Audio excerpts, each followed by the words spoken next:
Hello everyone, welcome back to my channel Java Expert Tutorial. So guys, today we will talk about constructors in Java. What is constructor, why we need a constructor, and what are the types of constructor. Today we will discuss all these topics. So let's start with the definition of constructor. What is constructor in Java?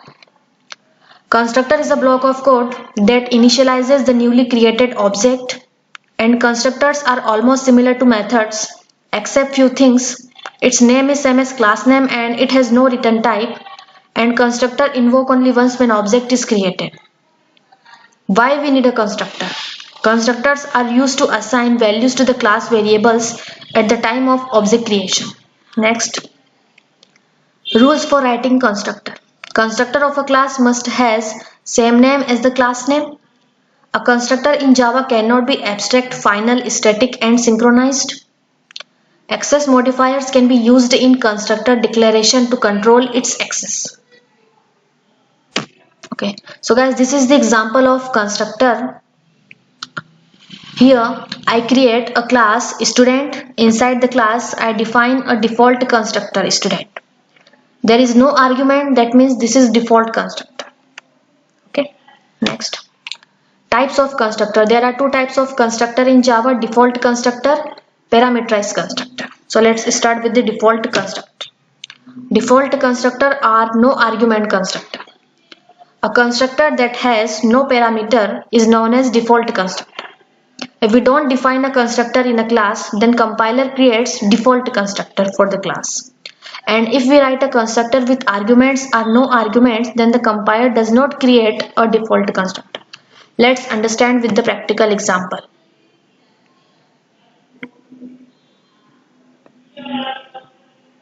Okay, so guys, this is the example of default constructor. Here I create a default constructor class. Inside the class I declare two variables, num and name. After that I declare a default constructor. There is no argument, that means this is default constructor. Okay, and after that I create two objects of default constructor class. That means constructor will be invoked two times because we create two objects, and after that I am trying to printing the value of name and num. Now let's see when we run this code. Okay, as you can see, constructor invoked two times because we create two objects. If we create three objects, that means constructor will be invoked three times. Now I just remove this code. I just remove this default constructor. Now let's see what will happen.